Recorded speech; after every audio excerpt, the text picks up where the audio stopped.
One last time, I have to see this ground. It's beautiful now, as if nothing had happened here. Soon they will tear down the main house, and then nothing will be left. Nothing. Except what I remember. I grew up in the town nearby, where my father was the mayor, and where this house stood, waiting for me. It was built by Wilfred Butler. We had never seen him, and he never lived at home. Until the day before Christmas in 1950, he finally did come back. For the last time.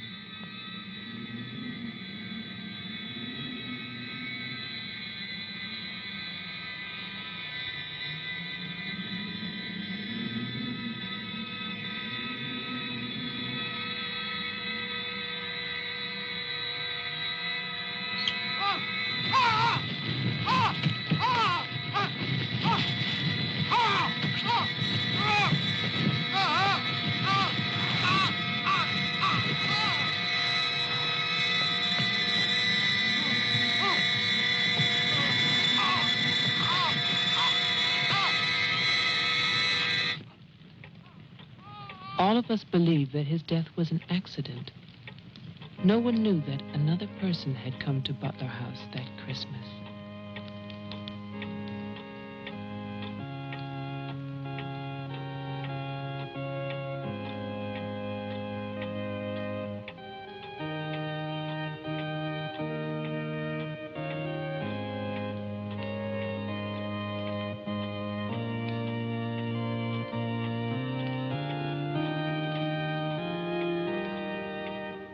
As Deputy Coroner of the County of Arlington, State of Massachusetts, I hereby find, upon evidence of an autopsy conducted by the medical examiner of this county, that the deceased, Wilfred Butler, died as a result of burns inflicted accidentally upon himself on his own premises during the afternoon of December 24th, 1950. No further inquiry shall be held over the body of the deceased, and this inquest is officially closed. All is calm, all is bright, round yon virgin mother and child.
After the coroner's inquest, on New Year's Day, they buried Wilfred Butler.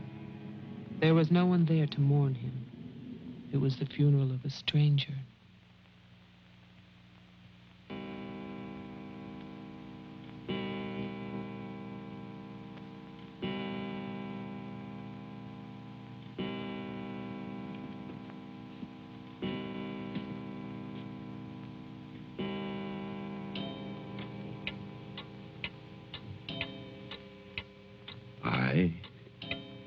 Wilfred Butler, being of sound mind and body, at least what the world considers sound, do hereby leave my house and its grounds and all personal effects within that house to my only surviving relation, my grandson, Geoffrey Butler. And I solemnly charge him with one duty. Let him leave the house as I left it, standing untouched to remind the world of its inhumanity and cruelty. For 20 years, that house lay empty, exactly as Wilfred left it. And then, last year, rumors began that it was finally being sold. The newspaper story traveled through the county to a state hospital for the criminally insane.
The man who came to sell the house had never seen it. He was a lawyer from the city, just doing a job and enjoying it.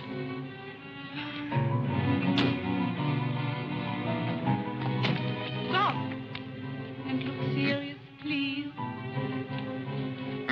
Oh, you're hopeless. Oh, look. Hey, wait, where you going now? The mayor's gonna have a fit here. One more shot. Come on. Stay there. I want one together. And smile.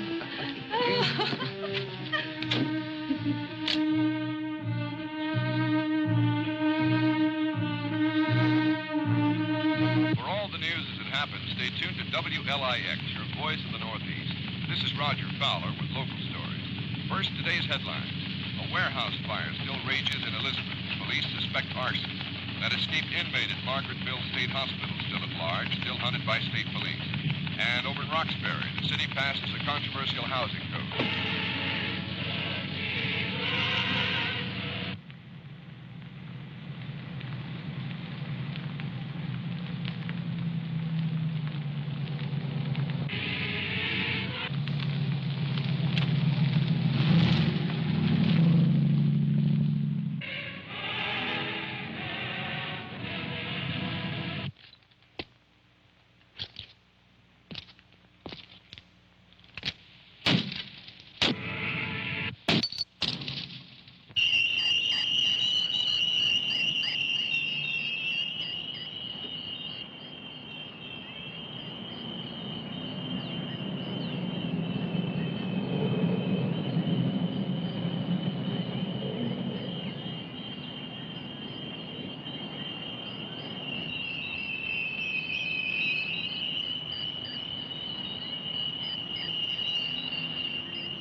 Well, didn't I tell you? It's beautiful. Can we see the rest of it? Honey, that was it. I think the mayor's waiting for me. My love is such an important man. Right. Laura always says that. Darling, What? Don't be long. Honey, if you get bored, just look at the view. Sooner or later, that viaduct's gonna take us back home.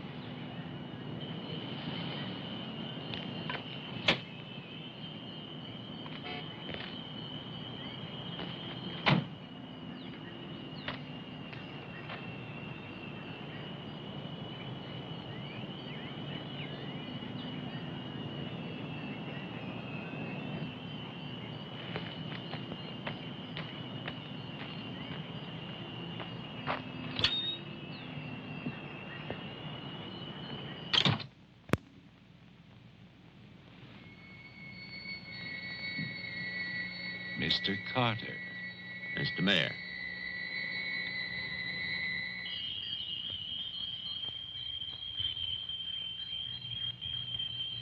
Let me introduce you.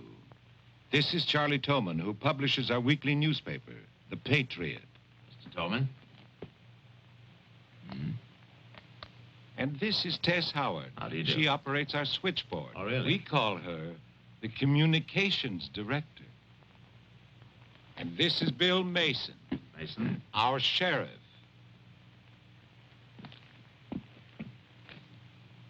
Won't you sit there, Mr. Carter, at the head of the table? Thank you. I didn't expect to meet you all together. It's quite a reception.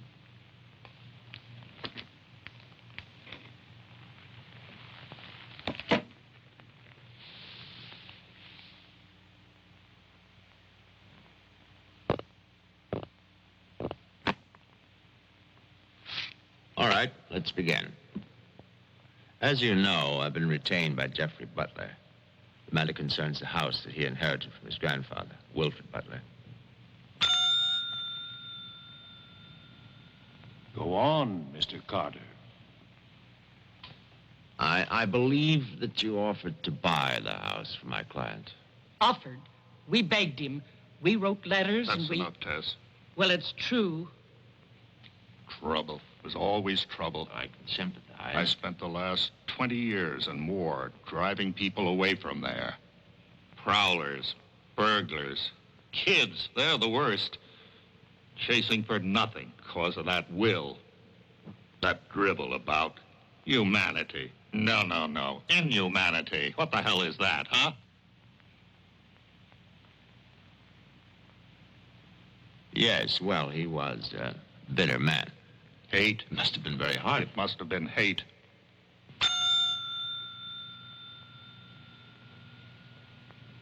That man hated. Well, some people are like that.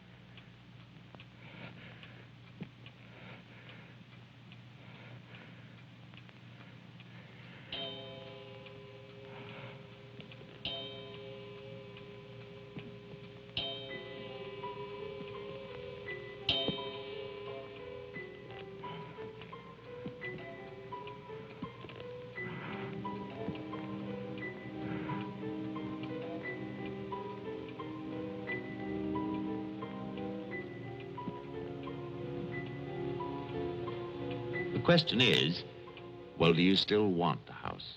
Are you offering it to us, Mr. Carter? Exactly. Why now? Well, that's Mr. Butler's business, isn't it? You know we're not rich. Most of us came here during the Depression. But we love this town. It's our home. And naturally, you want to improve it. Exactly. My client understands that, and he fully sympathizes, and he's willing to sacrifice the house for $50,000 in cash by noon tomorrow.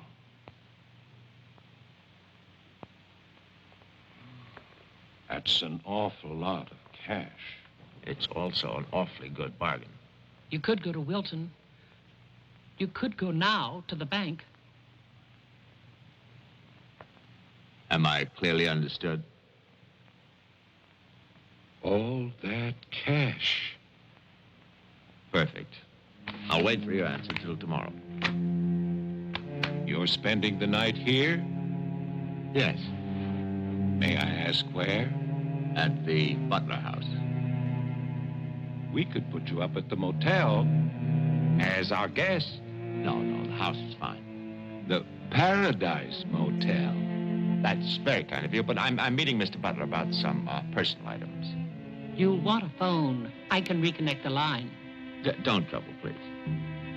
No trouble. You'll need a phone. Don't want to be stuck out there.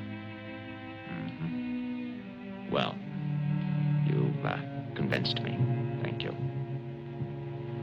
By the way, have you known Mr. Butler a long time? No, I've never met him. He called me and asked me if I'd handle this for him. I said yes. He had the key delivered to my office. Mr. Mayor, Sheriff, Mr. Tolman, Miss Howard, see you all tomorrow. In fact, I'm looking forward to it.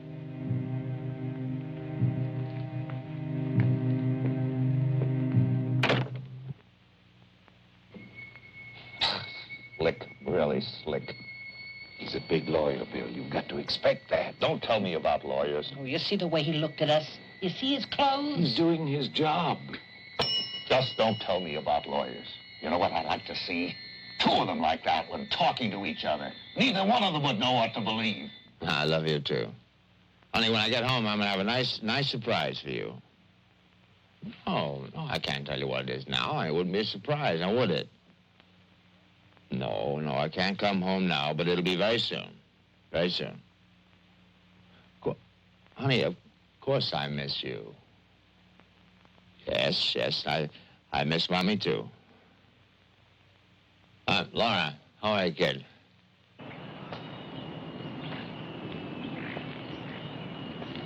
So I'll call tomorrow.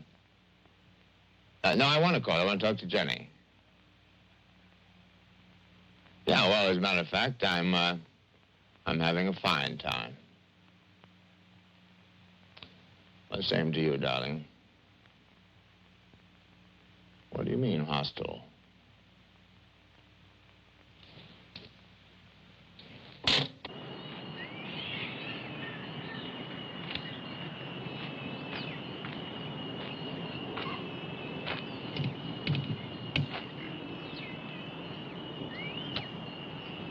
I was wondering, if we get it, what then? Tear it down.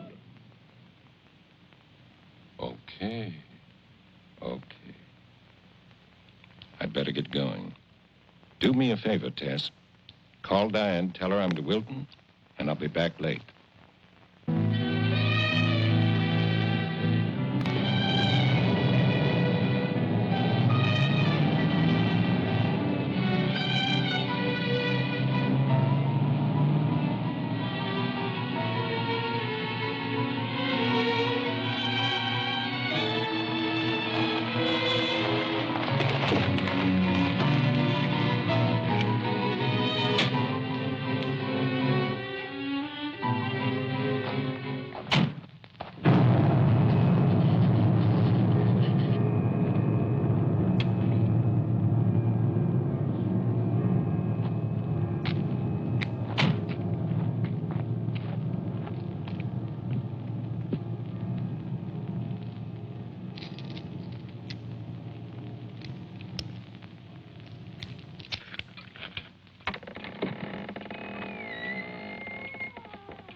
It's fantastic, isn't it?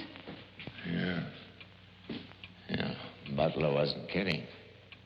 Nobody's lived here for years. That would be such a waste. It's his grandfather's monument. You know, The caretaker who keeps this place just the way he left it. What kind of monument is this? Well, that's the trouble. Nobody remembers anymore. That's what usually happens in America. I remember this. And he walks with me, and he talks with me, and he tells me I'm his own. And he walks with me, and he talks with me, and he tells me I am his own, and the joy he shares as we tarry there. You're not serious. I used to hear that at funerals. At funerals? When I was a kid in Chipley, Georgia. There's also Chipley, Florida. But they have both been subsequently eradicated from the map. None other has ever known.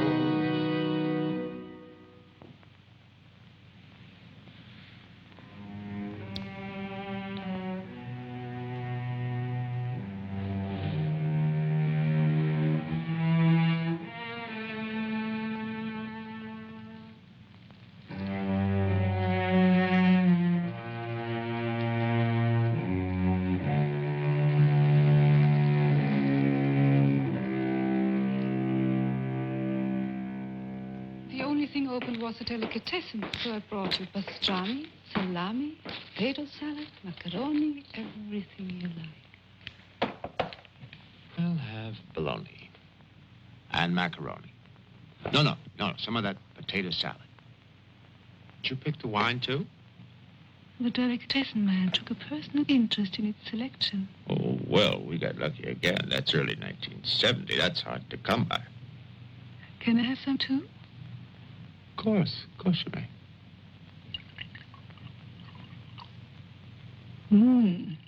Thank you.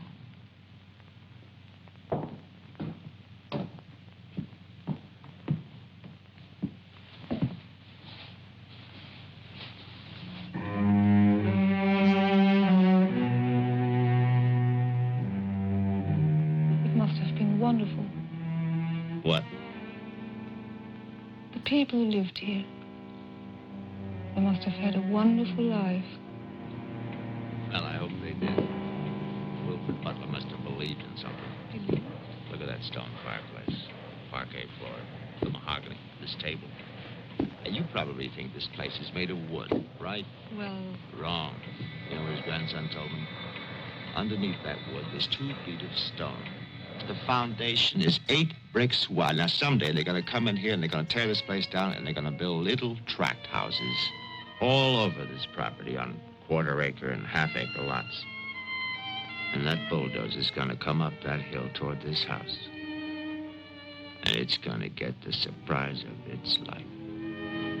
They built a kingdom out here. Only nobody's left. no. Butler has a grandson. No. He's probably like the rest of us. Wants money. You know, he's asking $50,000 cash for this place, and if the only way he can get, he can get at least $250,000. But he won't take his time. So he'll get screwed.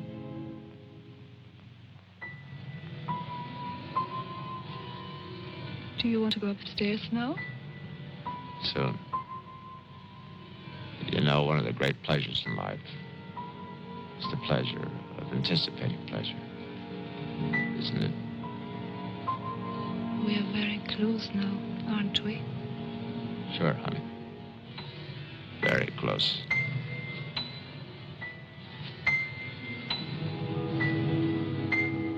I don't see any beds yet. Keep looking, honey. Butler said the place was furnished.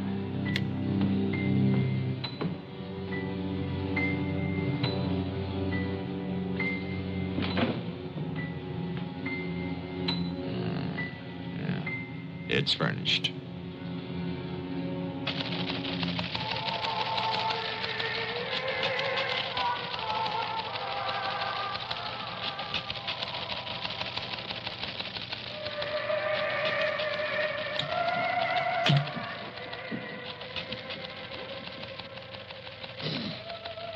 Anything doing? No, sir. But look at this.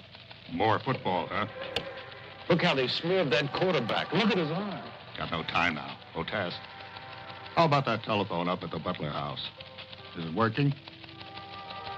Well, try it now. I'll wait.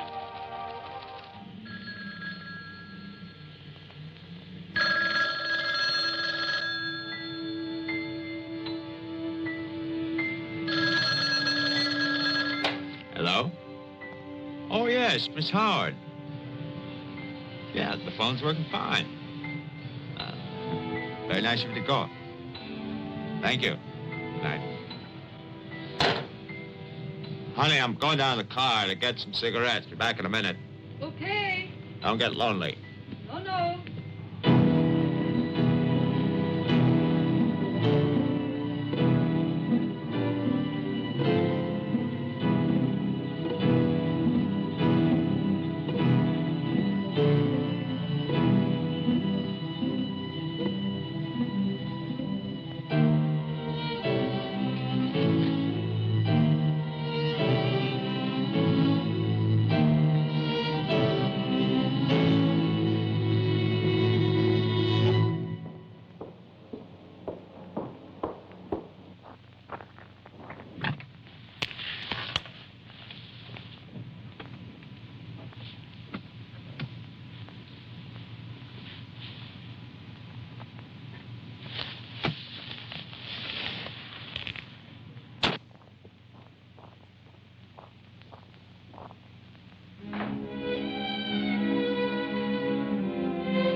Did you get your cigarettes? Yes, I did.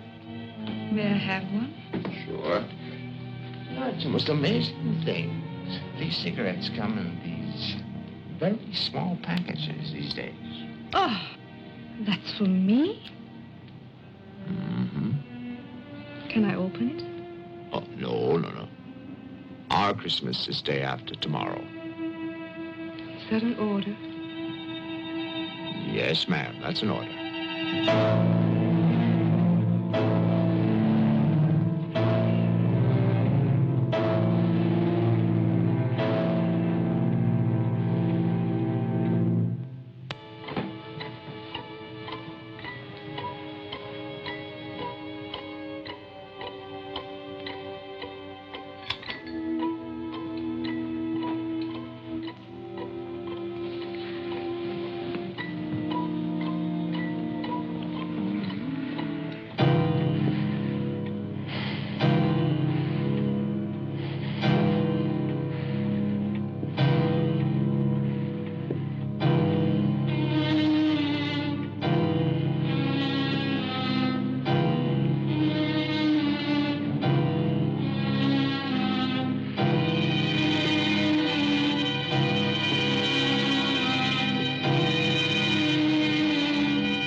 Sheriff Mason. Bill, someone's calling from Butler House. Okay, put him on. Go ahead now. Mr. Carter? I'm not Carter. Who is this? The honor. Butler. I'm worried, Sheriff. Carter's not here. Speak up, I can't hear you. I can't. I'm sick. Can you come here? What is it? What's wrong? His car's here, but he's gone. Won't you come? Okay. Now you stay put in that house. I'll wait for you. Please, hurry. I'm afraid. Now take it easy. I'm coming.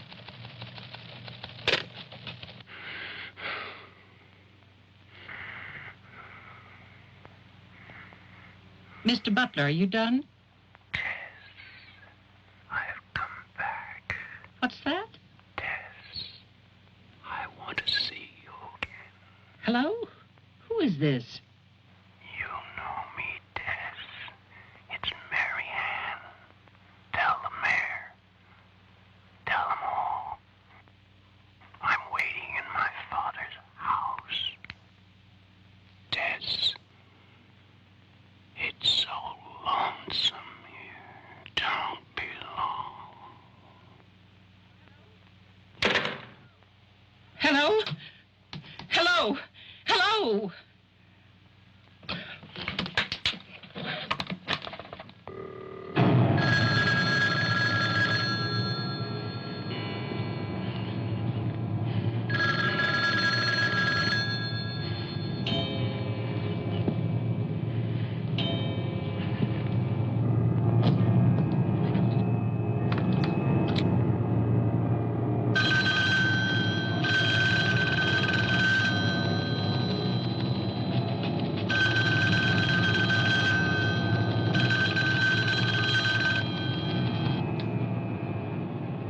Oh, my God, where is everybody?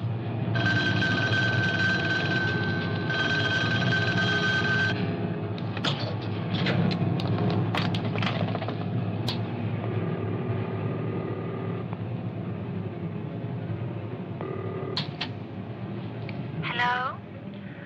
Oh, Maggie, thank goodness. What is it, Tess? Something's come up. Something urgent. Can you start early? Oh, honey, I'm watching TV. Maggie Daly, you get yourself over here. What is it? Just get moving, Maggie. Just please hurry.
Come in. It's open. Okay, mister, that's far enough. What do you want here? Mayor, Try again. My father's not home. And don't move. you want me to put my hands up? No. Just stay there. What are you staring at? I seem to remember you from the road. That's why I'm holding a gun. You scare me. That makes sense. Thanks. Does everybody carry one here? You can ask the sheriff when he gets here. I'll call him. I'm sorry to disappoint you, but the sheriff's office is empty. How do you know? I was just there. Who are you? Jeffrey Butler. Oh, you're the one who's selling the house. Yes. Have you any ID? Come on. Don't laugh at me. I want your ID. Some maniac escaped from Margaretville.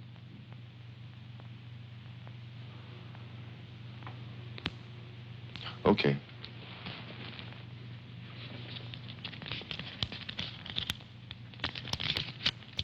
Put it on the table.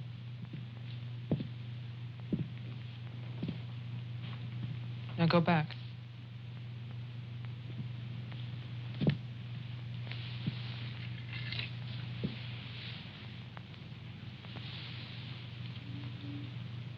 California license. Lucky you. Would you like to see my maniac card from the asylum? They give you one when you escape. There's a big scarlet M on it so people won't get confused. Okay. Look, I'm sorry about the gun. My father's in Wilton getting your money. All I want to do is to get into my house. The sheriff's deputy might have a key. He's about the only one I know of. Well, where's he? You go down the road about 1.5 miles till you come to a white house with a white fence, and then you can't miss it. Thanks. That's okay. Merry Christmas. Same to you.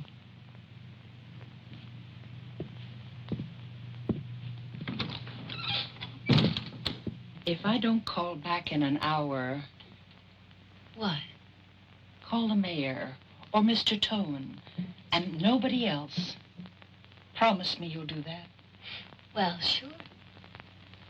Mark it down, honey, so you'll have it.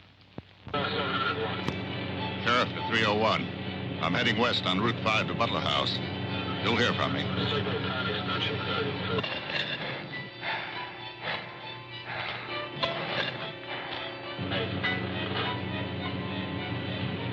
What the hell? What's that light out there?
Hi. Hi. Did you find the deputy? No, I wasn't there. Oh. I was thinking, isn't your lawyer supposed to be at the house? The door was locked. His car was there, so I borrowed it. You mean you stole a car? Yeah. Keeping it warm. What if he needs it? Let him find me. Who's coming to dinner? Oh, Daddy. We always have dinner every Thursday. Do you want something? No, I ate Paradise Motel. Yeah, I know. It's awful. What about a drink? Yeah. It's Cheap bourbon, but that's a big favorite around here. Do you want ice? No, straight. You look tired. I am tired. Well, here's to a fast dollar. Cheers.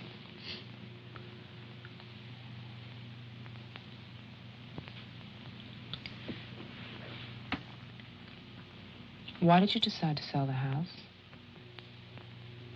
Needed the cash. After all these years? I need it now. Huh. What's it like on the inside? You know, I've never seen the inside. When I was a child, my father told me to stay away from it, or something terrible might happen. Sort of like a haunted house. I haven't seen it either. You're going to sell it? You've never seen it? Yeah. I don't know. It's too bad. It's about the only place to see around here. Oh, I forgot. Someone keeps calling with a message for my father. She says that she's waiting at your house, in the reception room. What woman is waiting in my house in the reception room? Oh, I don't know. It's not a voice that I know. I better go out then. Can I come too? What for? I'm pushy. I suppose you'll be going back to California soon. California? You said you lived there, remember? No, I'll be traveling. Jeff, look. It's the sheriff's car.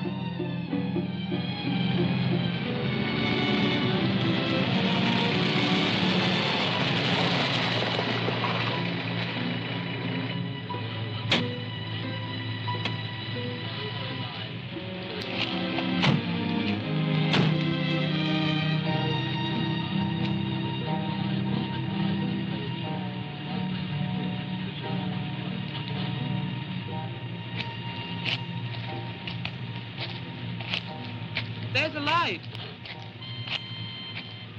Look at that tombstone. Pretty cheerful. Who bears the cross shall wear the crown. Wilfred Butler. My grandfather. Oh.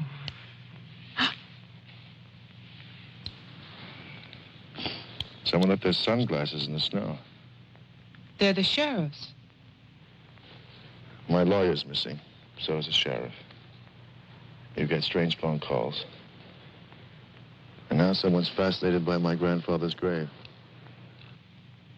Let's get out of here. You still want to go to my house? Yes. But I don't want to go alone. Listen. I'm not nervous. Well, of course you're not. Oh, it's the cold. I'm shaking from it. Let's get out of here. Okay. We'll get help in town. It's 10 minutes drive.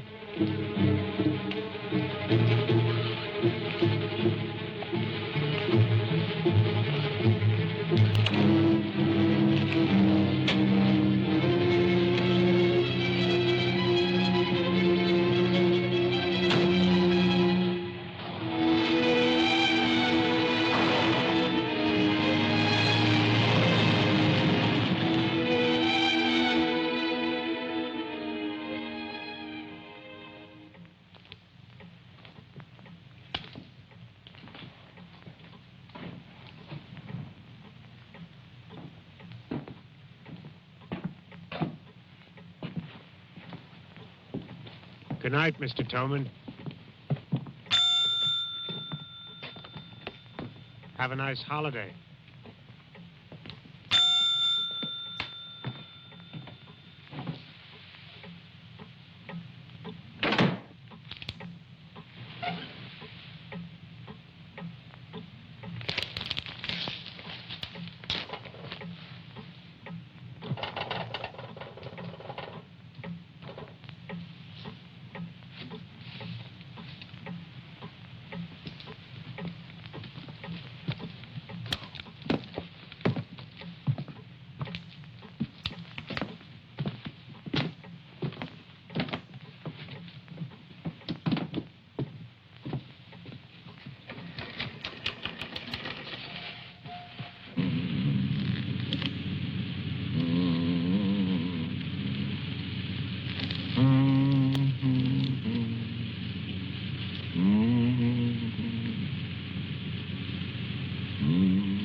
Deputy's not here, but Toman is.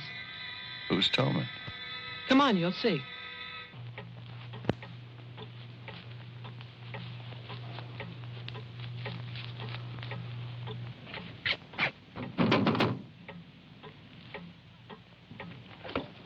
Mr. Toman, wait.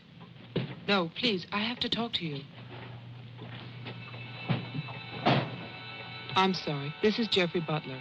He's the one who's selling the house. He can't get inside the place. And my father's gone to Wilton. So we wondered...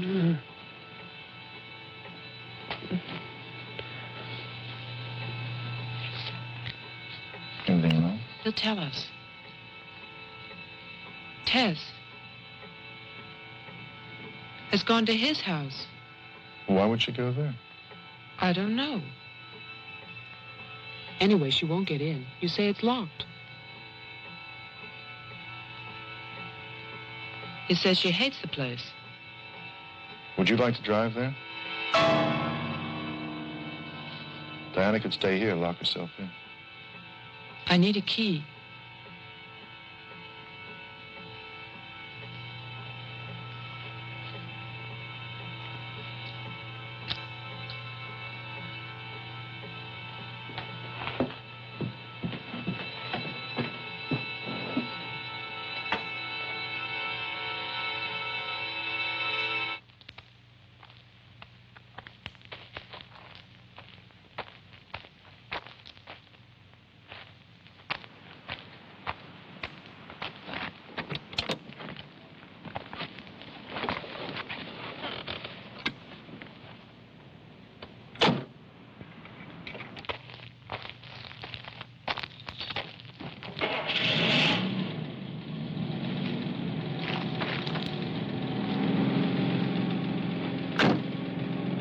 Oh, man, this isn't my house. It's Tess's.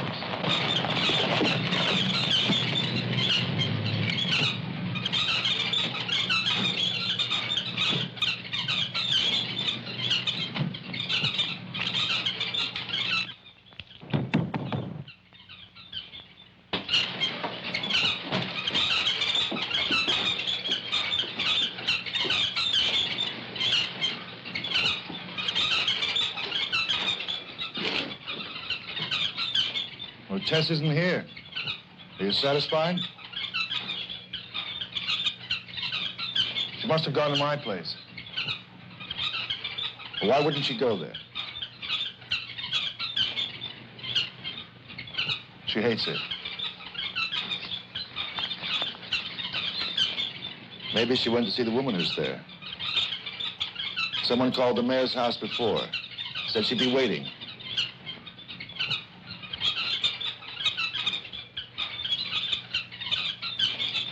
What is it?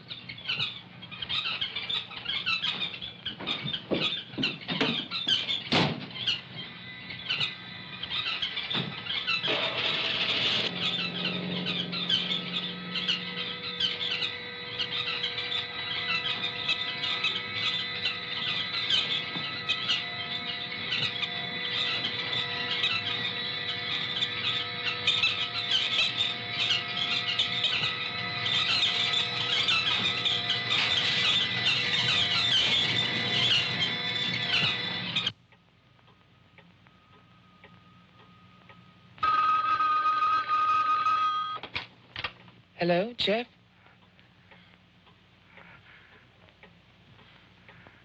Hello? Is anybody there?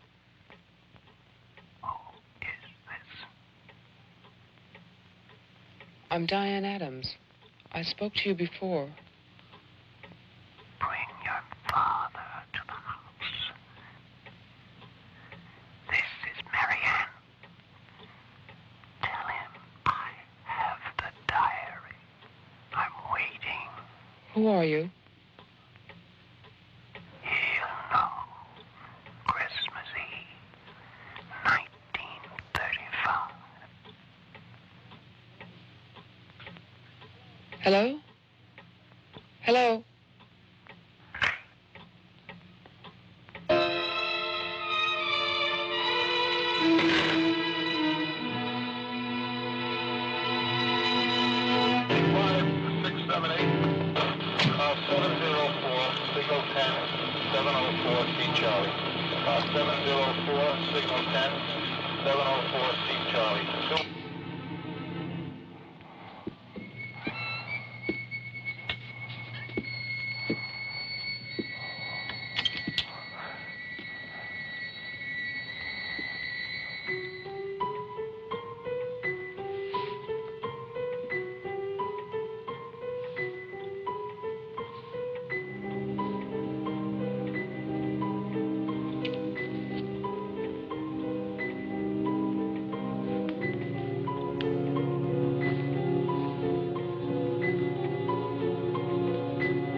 Sheriff, I saw your car.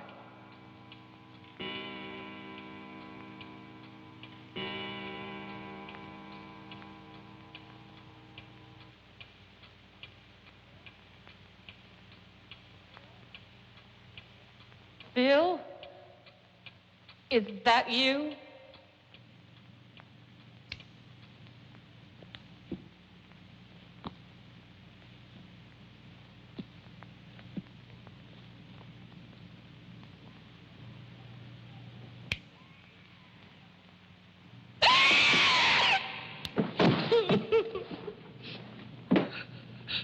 Tess, you can't see me, but I can see you. Oh, yes, I remember that face. You're older now. And fatter. But still, Tess. And you're frightened, aren't you? Don't be afraid. I want to help you. Take my hand. Take it, Tess.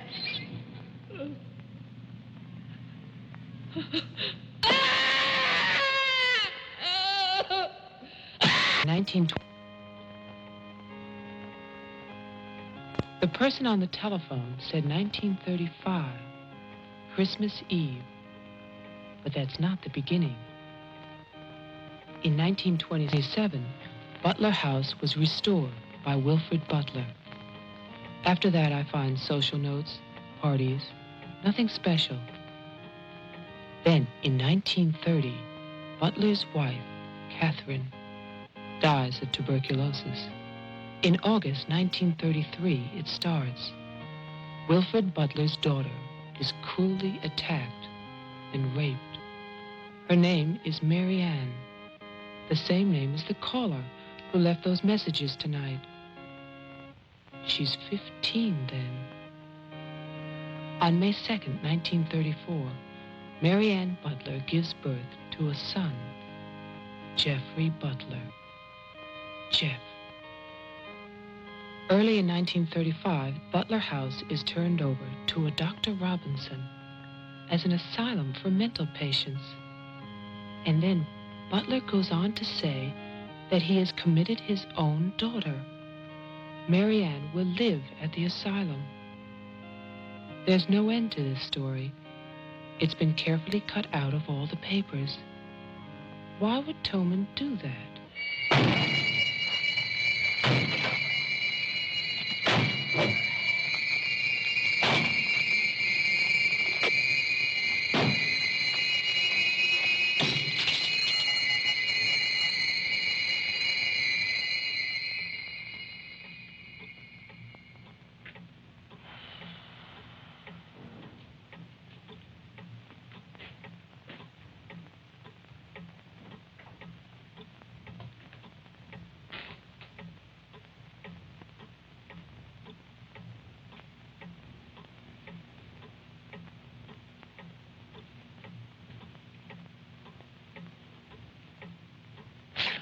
You scared me. Oh, what happened? What happened is, Tess has 40 bird cages. Toman is hysterical. Everybody's at my house but me. It's cold outside, and you forgot to lock the door. Joe, how old are you? How old am I? You mean, how many years have I lived? No. There's a lot in the paper about your family. I don't want to talk about my family. Wait a minute.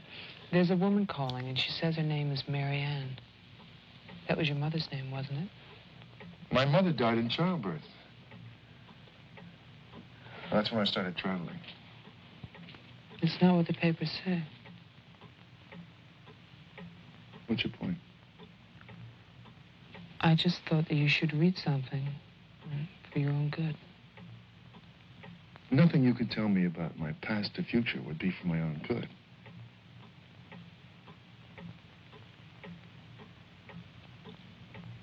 Where is the paper? It's on the table.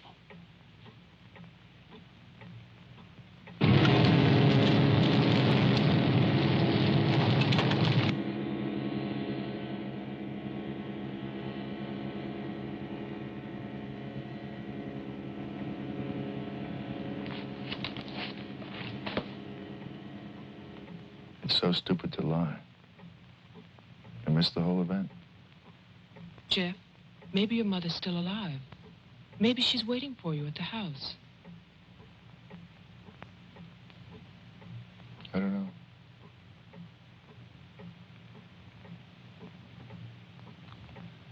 Come on. No more side trips. Let's go out there.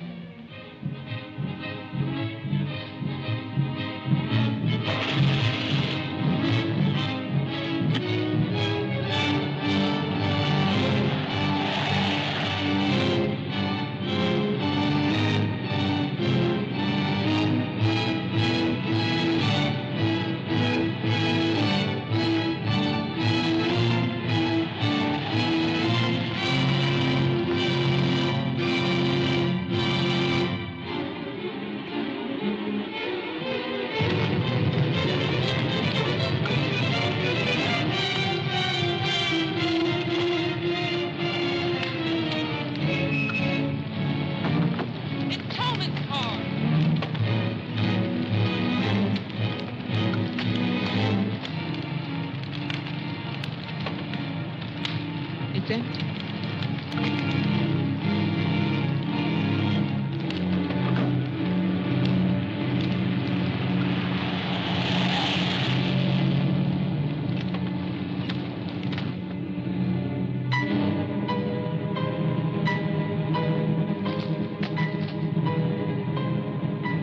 Jeff, look!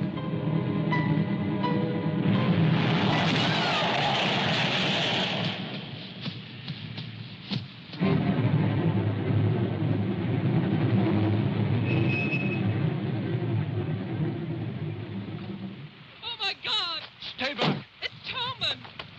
Stay back!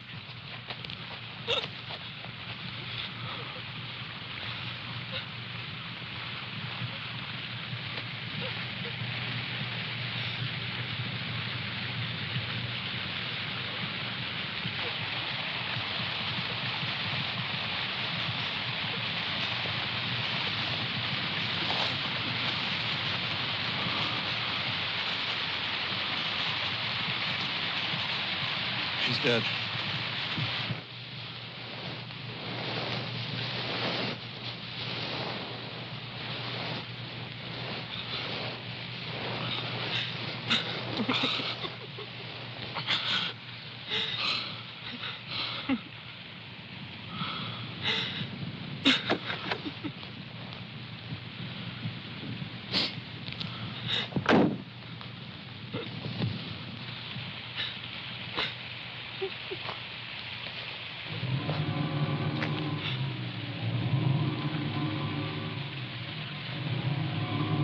His hands.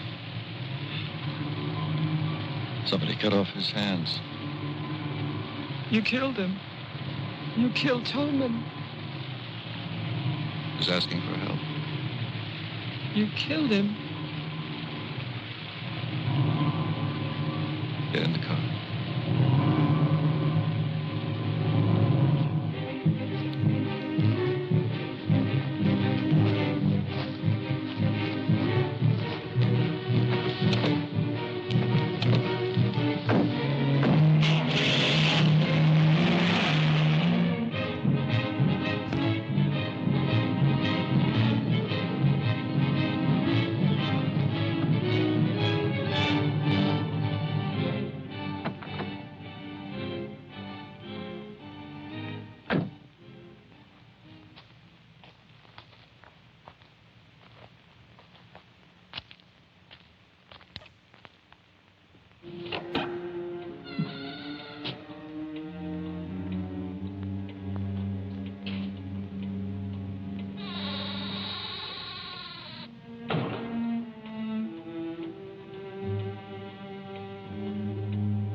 Butler House.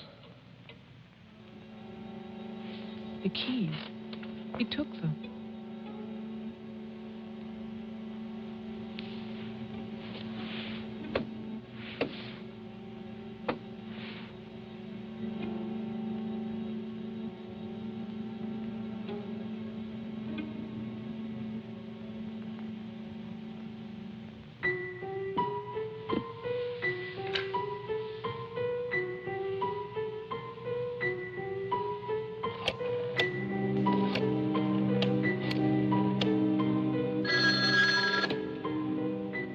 Hello?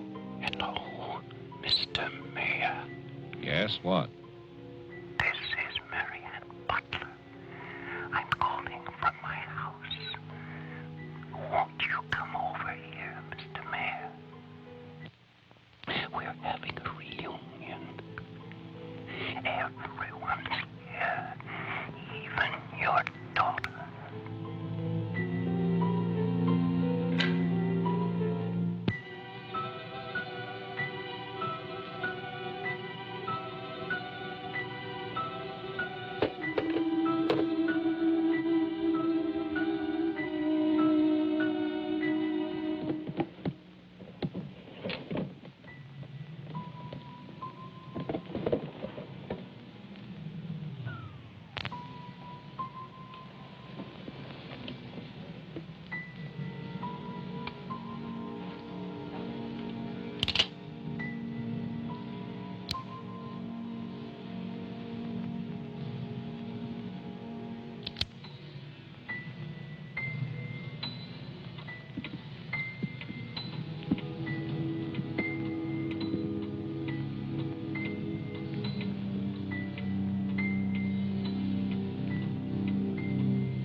I write this knowing that no one shall ever see it. Not my beloved daughter, or even my grandson, Jeffrey. I write for myself in the hope of forgiveness, if that is still possible. And I write for you, Marianne, whose youth and innocence I have destroyed. By 1935, the doctors had treated my daughter for a year. I had believed they could cure her. The child, Jeffrey, was taken from us and sent to California. I turned my house into an asylum. I brought doctors to live there. I welcomed other patients. Useless. All of it.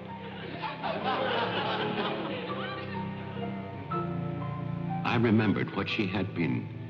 There was never a lovelier, happier child.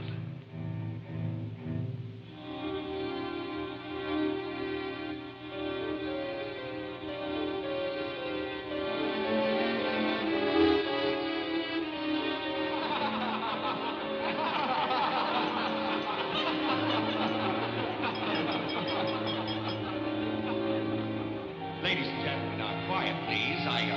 I propose a toast. Doctor, please.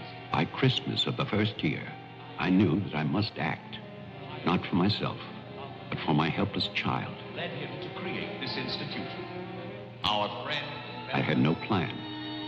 All I knew was that I must take her from these men with their promises, their lies. Shall we? Huh?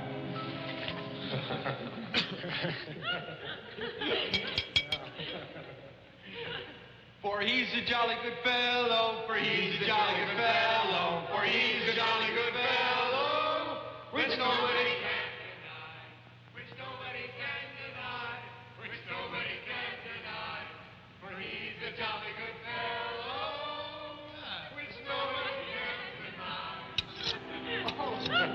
I knew that they would gorge themselves into a stupor that afternoon. It was their celebration. I expected no less. Since they had come into my house, they had acted as if they owned it. They had behaved like poor relations, half guilty, but finally unable to control their appetites.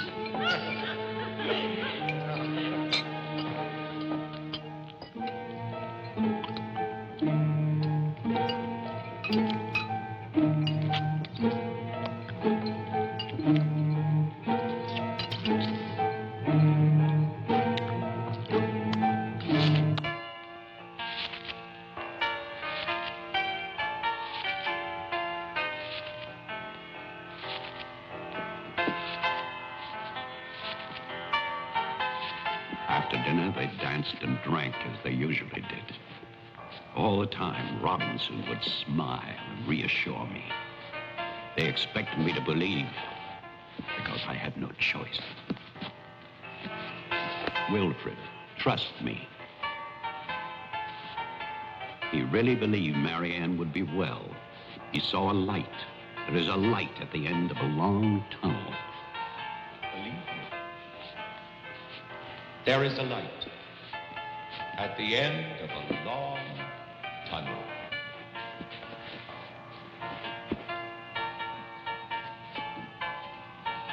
Stay here, Doctor. I'll get more champagne. He was ready. I knew it. Drunk and fat and full of his own importance. I left then.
My cruelty to Marianne was inhuman. I know that. I had loved her. I had fathered our child, Jeffrey. I had brought her to this. But I swear that on that afternoon, all I wanted was to save my child.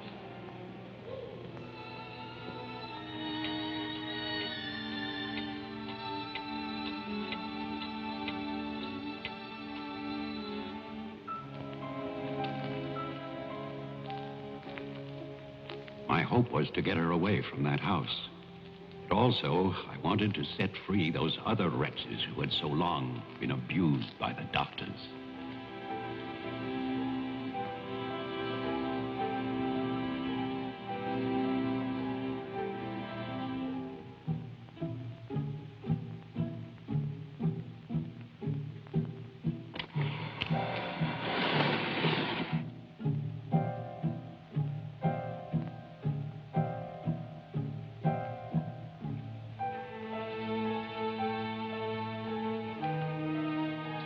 I knew what they might do if these inmates were freed.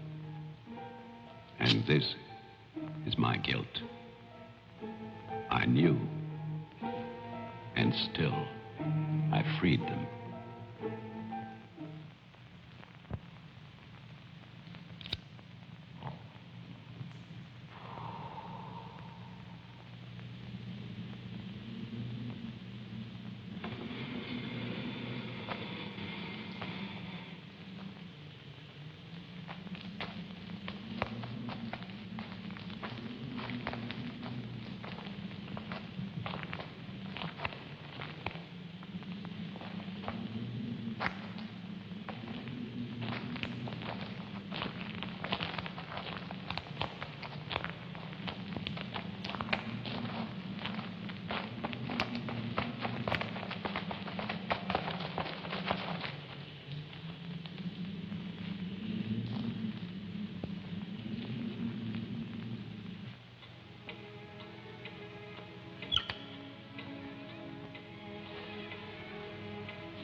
After the inmates started for their house, I went to get our car to take Marianne away.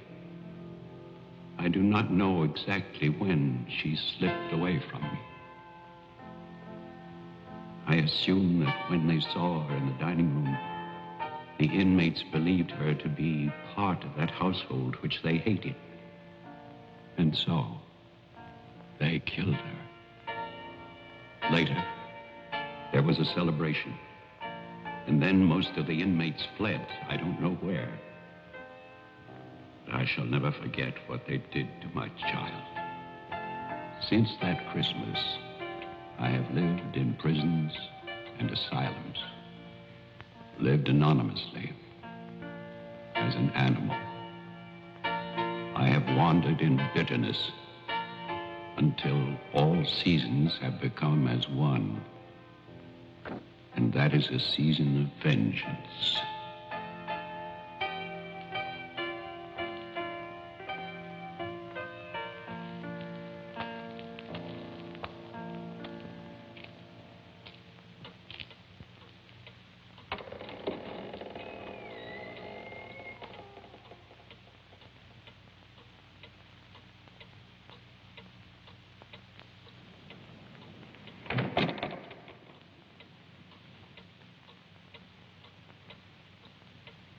Jeff.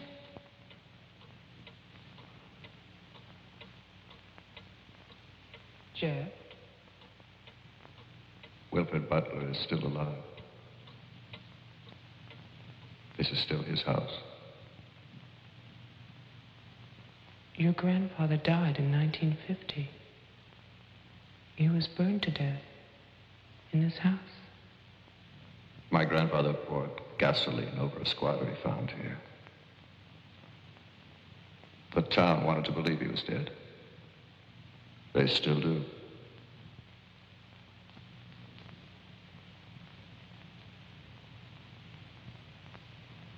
This house was an asylum. There was a massacre by the inmates. Tess, Tolman, the sheriff. Your father. No. All inmates. They killed my mother in this room.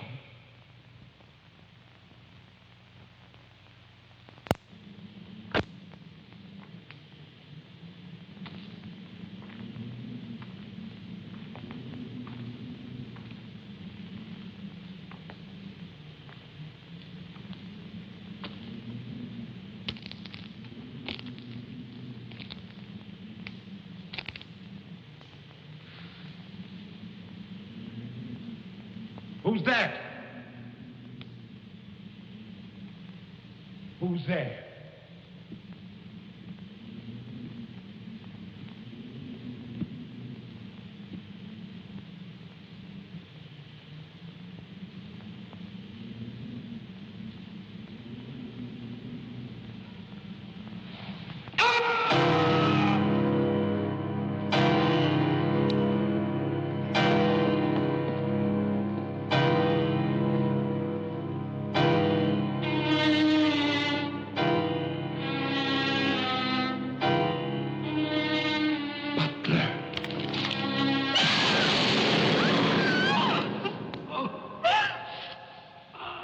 Oh, no. No. Oh, my God, no.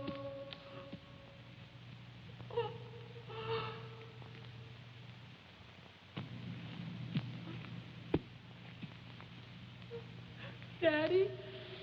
Daddy?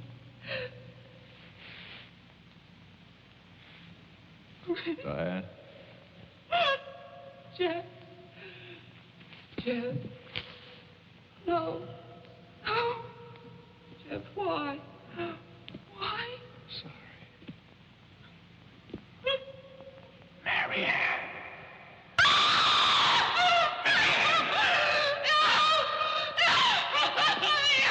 Don't run away. Don't.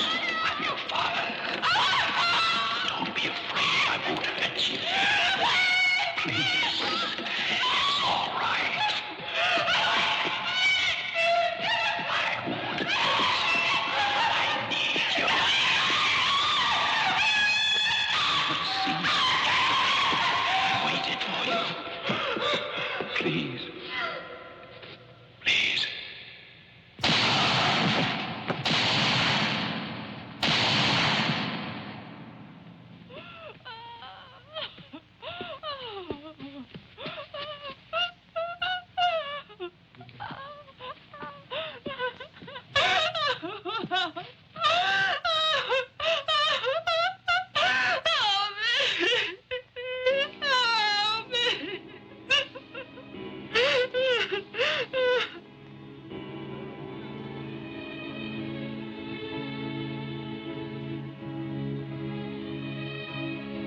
I spent that night weeping. By morning, there were no more tears.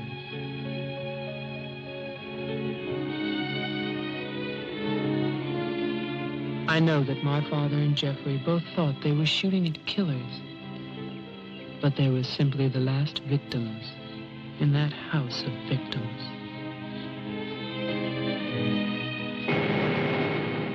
And now, a year later, they will tear down Wilfred Butler's monument. But they can never destroy my memories of what happened here.